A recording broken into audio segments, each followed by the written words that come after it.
what is, in process work, dual state ethics?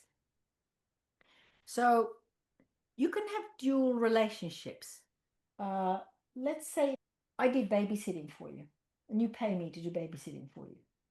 So I'm clearly the employee, she's the boss, and I'm doing the babysitting. Then let's say at another point in time, but let's say you're a friend of my mother's. So let's say as a friend of my mother's, you're over at my house visiting with my mum. It's a different role we're in, right? I'm not at your house babysitting. You're now at my very own personal home. My mother and you are chatting in the kitchen, and I walk into the kitchen. Everybody follow, it's a different relationship, dual relationships or dual role. That is a concept. And as therapists, we need to be very aware how we manage dual roles in relationship. That's one thing. We're not talking about that when we talk about dual state ethics. The only thing they both share is that they have the two, the dual. A more extreme example that I've often said to you guys is The coma. yes, it's a more extreme example. A person before the coma says, "Man, if I lose the capacity to talk and walk, kill me. Take me off life support. There is no way. I want to be alive, having a machine breathing for me." Right? That's the conscious, rational mind. That's one state saying, "No way do I want to be kept alive if I'm in a car accident and I can't do this and that for myself."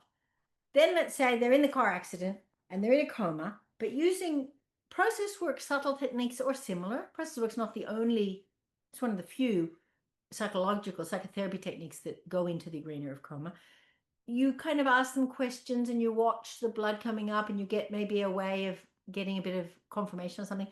And they want to live. They don't say it in English. They don't have access to the rational. But you clearly get the impression in that very different state of mind. Yes, you can talk about primary and secondary. You can talk about states of mind. When they were very rational, the coma state was definitely secondary. When they are in the coma state, the rational cognitive is definitely very secondary. So using primary and secondary become less useful. But when they're in the coma state,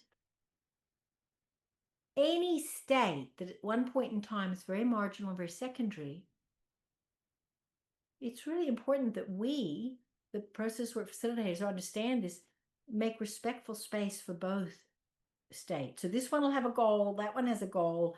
The person walks in with a goal like you're describing and says, "I want to blah, blah, blah." Okay, that's great. They want to blah, blah, blah. But do they have an opposite part of them that wants nothing to do with blah, blah, blah? Our job is not to help them reach their goal and blah, blah, blah. Our job is to help the conversation between the two parts. I think you'd find it a lot in when someone is psychotic, say drug use. Yes. When you know them not on drugs and I want to, be a family man and earn good money and do da da da. Then when you talk to them in the state of the psychosis, oh fuck work, this is just really cool. And you've got to sort of know. I know both when you're states, not in this state. But the desire to be free or whatever. Yeah. Yes, both states need help. Dual state ethics, we're talking about, I'm a therapist, I'm a process worker. This person has different states, and my job is to make room for both of them. You're starting to talk about I as a human being have different states of mind. That's true. But when we use the term dual state ethics, we're talking about I, as a facilitator, need to stay aware that one thing may be presenting now, but there might be a marginalized thing that's opposite.